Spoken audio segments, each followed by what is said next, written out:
Hello everybody! So this is the part 3 sa amo ang laag no. So nakamata na miyan nino mga around 5 AM din pagawas na ako nakita na dayon ako si Giselle na nagtan-aw sa mga auntie na mo nga gipaliguan ang may gagaw nga si Tatot. So lingaw kay sila aninong nalingaw gyud sila sa katugnaw guys. Grabe bilibag yun ako ani ako mga auntie kay walang sinusukuan. Walang sinusukuan guys. Kung may opportunity nga mulaag go. Kung naay blessings kay natag ni Lord na gyud time nga makalaag gyud me. So thank you Lord sa family, sa banding nga mo ginahatag kanunay kanamo. Thank you so much Lord sa opportunity and thank you so much Lord sa blessings. So more blessings ang mulaag pa Lord. Charot.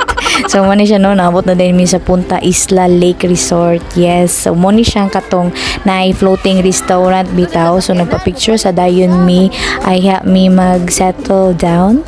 Settle down. So mo ni si Booby. And then yato da din mi sa reception area para mo inquire and mo tan-aw sa mga kuan sa mga bayro nun. Ay, sa mga bayran na mo no. Kay syempre i-sure good ang budget charot.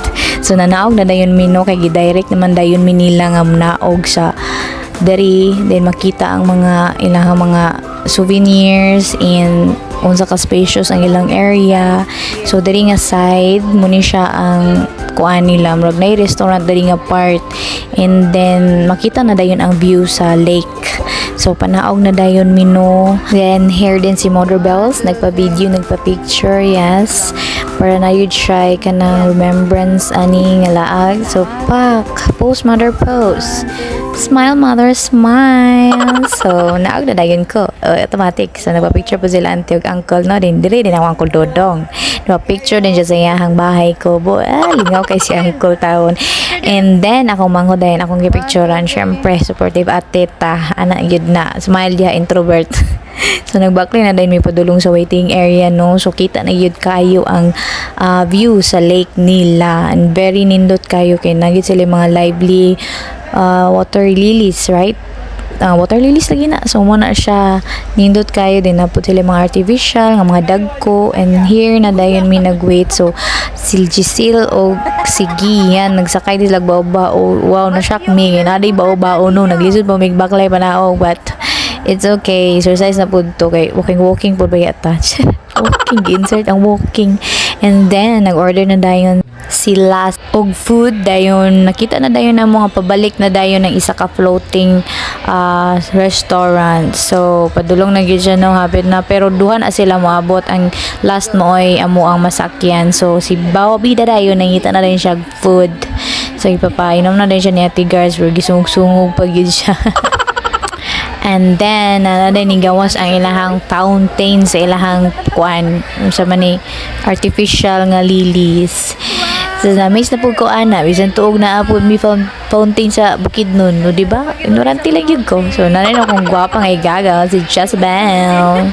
So narin si Gian po diya po din nag-videohan. So, pauma na dayon no, naabot na dayon tong floating nga akong giingon. So, nanaka na dayon mi para makita o maka-plaster na no sa pagkaon. So, na-amaze na po ko sa pagkaon no. Wow, amazing. Amazing lang yun siya. Gutom na yun kay kuanay. So, naginay na dayon mi nag-plaster no. Kaya ron makakaon na dayon mig sugod. So, si baby nagsuot sa iyang kalo nga fenk. So, muna na siya gipicturean, givideohan ng mga pagkaon. Kaya una yun ng picture ay makakaon. So, nakaplasa dayon mi no. Nangaon na dayon mi. Nahilom na din ng everybody. Kaya na dyan na no, mahilom yun ta. So, thank you kayo Lord sa opportunity ug sa blessings nga naabot sa among family Lord no. Ug sa chance Ginoo nga gipabiyahe gid mi nimo og diring lugar Lord nga makita ang beauty diri Lord kay sa una taon sige ako wonder kung unsay sa man nga lugar diri mura mag hadlok bitaw siya kung paminawon pero wow man gyud di ay siya honestly lang.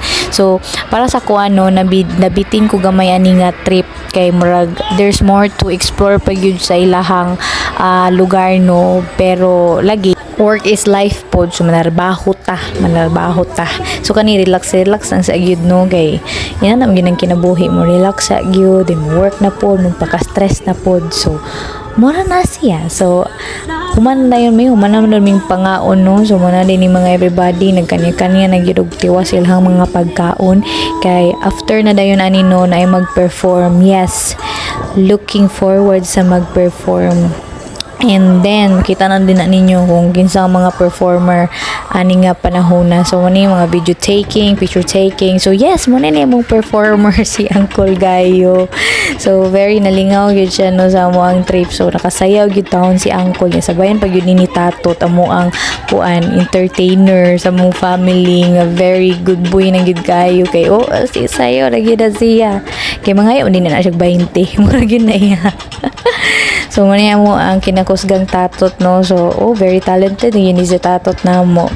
So, happy feel and amo ang pinakakusgan o good boy kay mo bit-bit ba yun siya mga dalunon good. So, la, sayo good yatot. So, after na dayon na dayon tong kuan native tibuling nga performer, no? So, nga to share their culture dere sa Lake Cebu dari sa ilahang lugar nga South Cotabato. So mo ni siya si Miss, nakalimot ko but she's pretty and kanang nag-share yun siya og ilahang culture in terms of music and in terms of dances. So kay na mesmerize man ko sa beauty sa mga mountains.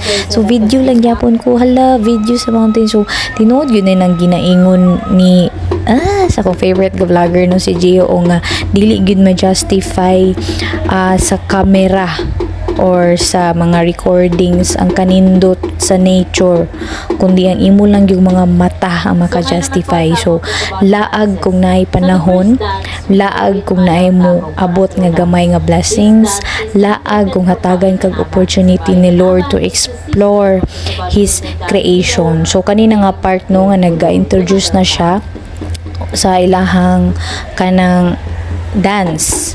So muna siya mag-dance ni siya karon. So tanaw na ninyo guys, tanaw sa mo.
So kato nga sayo no, kay sayo dito nila no sa mga babae nga naabi to sila gusto niya ilahang kanang magpaduding bitaw sila. So mo to siya, nakalimot lang ko silang tawag pero nasa Google, pangitaan na lang ninyo. So sorry Gor, cutie magug kayo kasi mong reaction. So na zoom cutie ka, but anyways mga pauli na mi ani no.